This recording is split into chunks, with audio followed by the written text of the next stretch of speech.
Hi everybody, what's up? It's Chris, and I am just getting ready for my next fight. This is an anime debate channel, and what we do is we compare two anime head to head. We have them go into the ring, bump fists, and they go at it, and we come out letting you know which one is the very best. Last week we did Berserk versus Berserk for our debut episode here on the anime debate channel. But now we got something even bigger coming about. I'm talking about Dragon Ball Z versus Naruto. I can't believe I never did this one before, but here we are. Let's do this. But before we get started, let me just give you guys a really short story about my life, because I am a real person outside of these videos. And so recently I almost got into a fight with somebody that I didn't know. And I have never been in a fight before. Like, this guy was like kind of testing me. He was pushing my buttons. He pushed the right one, and I was ready to knock his block off. And I was saying, man, get out my face before I punch you in yours. Like, literally, I was ready to go. But with all that talking, I kind of realized that I don't really know how to fight. I've never taken martial arts. I've never, had to box anyone. I've just literally never really had an altercation with anybody. And I just kind of, I think, relied on my size and my intimidatableness. Not a word. Okay. I just relied on how I look to get by. And it's worked so far. But the fact is, you find me in the streets, it's going down, and that's probably just me. I'm going down. I'm just going to lose because I don't know what I'm doing. But I will talk a big game. But it just made me realize, like, for all this anime I watch about the fighting and the believing in yourself and the heart and you can do anything, I really realized when I was in the middle of that situation that I really can't do anything. I need to learn how to fight, guys. So hopefully this week's episode will give me enough inspiration by watching so much anime about people fighting and fighting and fighting that I'll finally have the abilities in my reach to take down an army of more than one person. Let's get started with this week's anime comparison of Dragon Ball Z versus Naruto. Let's go. Alright, everybody, you know what we always do here. Let's compare the stories. So step one, let's talk about Dragon Ball Z. It's the one you already know. It's the story of Son Goku and his exploits as he becomes one of the best fighters in the world, and he defeats aliens, he protects the earth, and he's just an overall good guy who I personally kind of don't like that much because he's almost too strong, and he always just finds a way to, beat everything through power-ups and just natural ability. Yeah.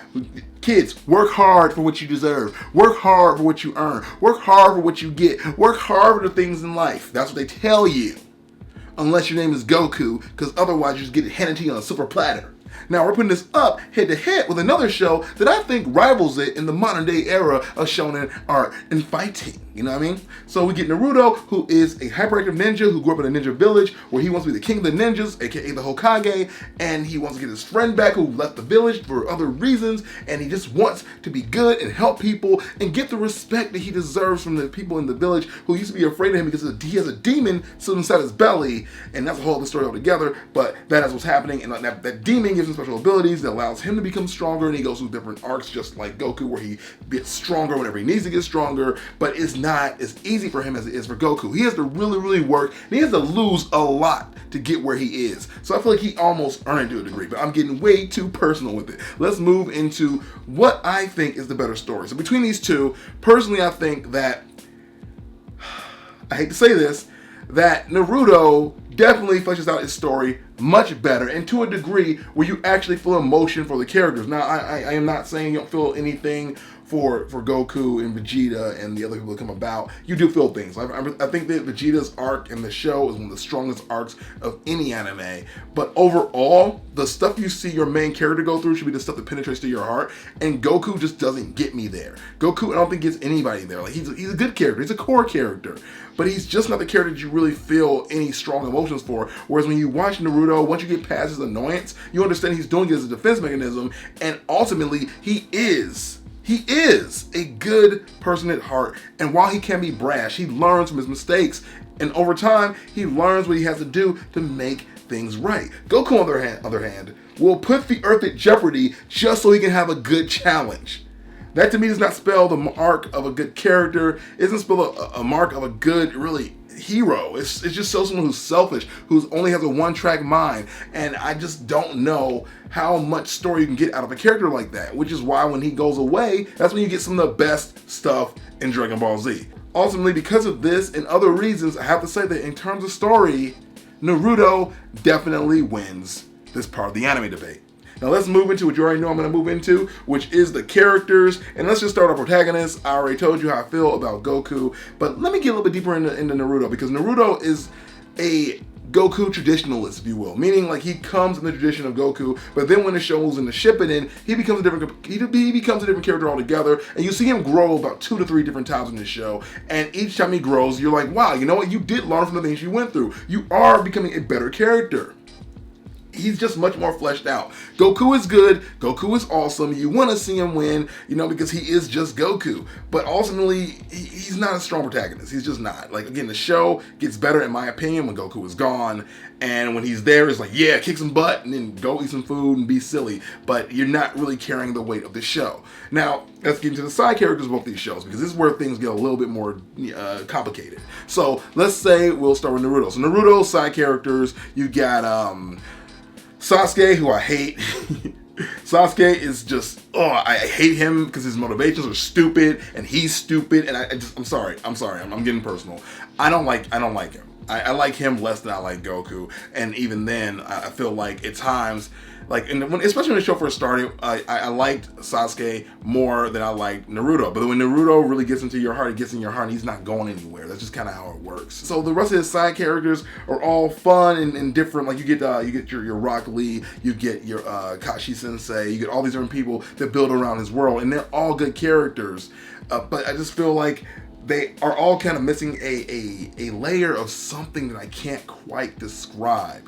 Whereas over here on Dragon Ball Z Land, you get a lot of characters with a lot of complexities, a lot of like simplicities as well. Like you get your Krillin, who at one point was an angry, brash young man, but then grows up and just becomes a silly comical relief when he realizes he can't compete with the aliens and the monsters and the androids that come about.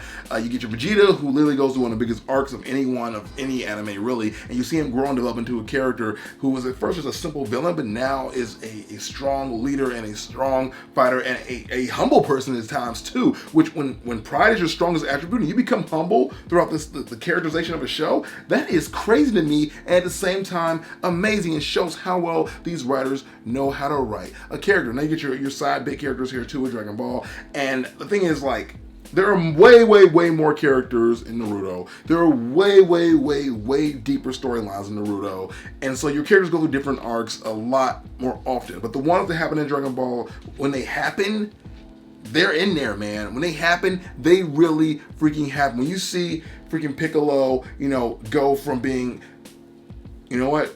No, in Dragon Ball Z, okay, let me try it again then. When you see Tien go through, okay, nope, he's nerfed too. All right. Okay. You got Krillin, who grew some hair and got a wife. That was awesome. Okay. All right. Let's just not even play a game here. With characters outside of your protagonists, you got to give it to Naruto. They fleshed out their characters more. They give them more to do. They let them stay mainstay characters in their show. You know, once you get the aliens and the androids in play, you pretty much only really have a Goku show with his, like, you know, with Vegeta as backup, and you get a couple other people here and there. Already I can feel some of you guys getting frustrated with me because I just told you that the characters in Dragon Ball Z were not as well developed or as good as most of the characters in Naruto. Kind of true though. This is what happens though when you take a bunch of characters and you literally nerf them in the second iteration of the series. If they were the same characters in Dragon Ball, you know what I mean? Like if you have the Tien Shinhan from Dragon Ball and all those other characters that were like where they were, like we had the Piccolo from Dragon Ball, this would be a different story. I'd be like, no contest, no way, all day, Dragon Ball Z will win this. But because the characters are what they are and they stay that way throughout the entire series in Dragon Ball Z, there's not a lot of movement to be had. There's not. Sorry to say. I wish I could tell you differently because I really do enjoy me some Dragon Ball peoples. You know what I mean? Like I get the Piccolo shirts, I get the Vegeta shirts. I don't have anything from Naruto, but I just can tell you for sure that these characters are deeper and way more developed. Let's move into animation. Now, a lot of you guys like to get mad at me when I do animation comparisons because you say, well, this is not the style, it's also the movement and the backgrounds and all this other stuff. So I'm trying to take that into consideration. So I will tell you immediately that when you're going to compare these two, Dragon Ball simply wins, because the way that the things just blend into the background, the fact that they build these alien planets and these worlds, like when you go to Namek, it feels like something different, and it feels like it fits. The planet is all spaced out the way it is, and when Vegeta comes down, from space, you see a very different aesthetic. The colors change. When Vegeta was originally evil and he was on a different planet, he had a different hue to him. And they do a lot of things to make sure these atmospheres are different, and they paint them in beautiful, beautiful ways. And this almost, I won't call it like drab color, but they have a good way of keeping the colors from popping too much, so it's not distracting. So when they get into the fights, things feel more gritty without looking too realistic to take you out of it. It's really cool the way they do that, and I have to say that I enjoy it immensely. In fact, to be completely honest, I kind of hate the way they animate things in these modern day anime, because it's almost too pretty, too clean, too crisp. I like the faded colors, the faded aesthetics they have in Dragon Ball that really just works. And that's not to say that the animation in Naruto is bad. It's just when you compare it head to head, one of them just feels more organic, one of them takes more time to really build the atmosphere better, and one of them just really feels like you're in that world. So ultimately, I gotta give it to Dragon Ball Z. Now next up, the comparison I like to compare the most is the music, because that's what gets me moving and grooving, and I like to dance, guys. Will Smith dance. I don't know if that's really what he does. But again, you guys, it's hard to say this because Dragon Ball Z has had a few music changes, depending on how you watch it. You watch it on the dub, or you watch it on the sub, and you watch the Ocean dub, or you watch the Funimation dub, or whatever. It's just going to be different no matter how you look at it. But going throughout time, there is only one of these shows I can tell you that has iconic music that you never forget. And that is absolutely, without a doubt, Dragon Ball Z. Now, that's not to say that the multiple themes in Naruto are amazing. I've, before in other anime debates, told you that this stuff is the stuff of legend. Like when I think of me standing on top of a rock and looking over an ocean and reflecting over my thoughts, I think of wind, I think of those classic, amazing things that come out whenever like Naruto gets into his mode where he's ready to fight. It's like, the drums start playing, and you know what I'm talking about, guys. You know what I'm talking about. You feel it in your heart. You feel it in your soul. It is so good. But then you take Dragon Ball, and it's at a different level, because literally when Goku goes through a transformation to Super Saiyan level 3, he has a theme. When Vegeta is going through his hardest time, he's finally making his revelation that I'm going to be a good person, I'm going to fight. He has a theme, and you know the themes. You know them every single time you hear them. And when you play them, somebody can name them by name immediately. It just comes off the top. You can't compare something that has that kind of staying power with something that just is good. So both of these are good. The music is amazing in both of these shows. But if I'm gonna talk about music head to head, you gotta give it to the Dragon Ball Z people, because they outdid themselves. They literally killed the game. I don't know if any anime is ever gonna have like things like that where you literally just know it when you hear it. It's to the point where even though Rock the Dragon is a bastardization of Chala Head, it is not good in comparison. It's still something that, as a person who grew up when Dragon Ball Z started being aired in America, it sticks with me. It's like Dragon, Rock the Dragon, Dragon Ball Z, go! Like that is amazing when you can get people who absolutely hate it when you translate anything into American or bring over the American version or Americans write their own music. When you get people who hate that stuff to love it, you know you're doing your job right. So ultimately, where does that leave us? It leaves us with an overall comparison of which show is great head to head. You got one show with amazing story, you got another show with amazing music, you got another show that brings it all together. So which one is that? Ultimately, even though in many aspects Naruto can be seen as a superior show, Dragon Ball Z has something about it that just works. Even in its most sloppy, when they split up the episodes, where it's like 3 episodes of screaming where you're waiting for the battle to happen, you're still watching because you want to see that battle because you know it's going to be good. You notice I didn't compare the fights here, because I feel like comparing the fights isn't really fair, because the fights are just gonna be a draw, because they're both really, really good, but only one holds you at the edge of your seat each and every time and makes you wait for things that you shouldn't want to wait for. When Goku's gonna fight Frieza, and it's gonna be 5 minutes, and that 5 minutes is really the duration of like 8 episodes, you should not be waiting for that. You should be mad. But instead you're like, you know what? It's gonna be worth it, and when it happens, it's worth it. When Vegeta and Goku go head to head, when Vegeta decides, you know what, I'm going to give in to my evil for a little bit and go in as Majin Vegeta and let the evil overtake me. you are so excited as a fan because that is a moment you've been waiting for forever.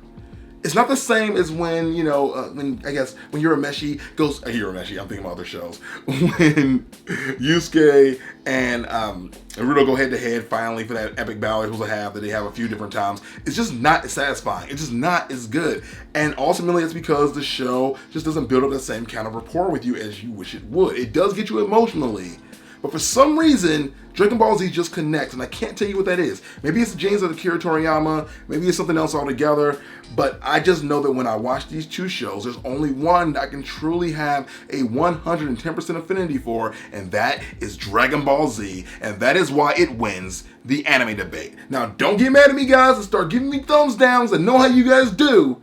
Write in the comments and let me know how you feel. Let me know which one you think is better and say why, and we'll have a conversation down below in depth. Thanks a lot, guys, and let me know which you want to see me compare next on the next anime debate.